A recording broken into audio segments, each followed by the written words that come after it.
మన CM KCR sir ఢిల్లీకి పోయిన ముచ్చట మీ అందరికి ఎరికే కదులా. ఇక మన తెలంగాణలో బీఆర్ఎస్ పండుగ చూసిరు. గట్లనే మరి ఢిల్లీ ముచ్చట్లేందో ఒకసారి అరుచుకుందాం పారి. ఇవాళ ఢిల్లీలో సీఎం కేసీఆర్ సార్ కొత్త పార్టీ భవన్ సురు చేస్తున్నాడు. గదేనుల బీఆర్ఎస్ పార్టీ అట్లనే అక్కడ ఓగాలు యాగాలు కూడా చేపిస్తున్నాడు. ఇక ఎట్లాంటి ఇబ్బందులు రావద్దు, ఇక ముందు కథ మంచిగానే పోవాలని. ఇక మొన్నటిదాకానేమో మన రాష్ట్రంలో బీఆర్ఎస్ పార్టీ ఆవిర్భవించిందని చెప్పేసి ఇక ఉన్నాయి లేని అని చెప్పి జెండా ఎగిరేసిండు, కండువలు కప్పిళ్ళు. ఇక ఇప్పుడేమో ఢిల్లీలో బీఆర్ఎస్ పార్టీ భవన్ సురు చేస్తున్నాడు. ఇక అయితే ముందు ముందు చూడాలి ఏమవుతుందో.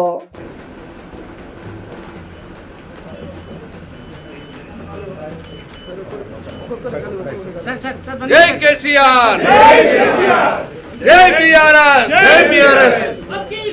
किसान सरकार, किसान सरकार, किसान सरकार, भारत माता की जय, भारत माता की जय, भारत माता की जय। जय केसीआर, जय केसीआर, जय किसान, जय केसीआर, जय किसान, किसान सरकार, किसान सरकार, जय बीआरएस, जय बीआरएस, जय बीआरएस, जय बीआरएस, जय केसीआर, जय केसीआर। अब की बार किसान सरकार, अब की बार किसान सरकार, जय केसीआर, जय केसीआर।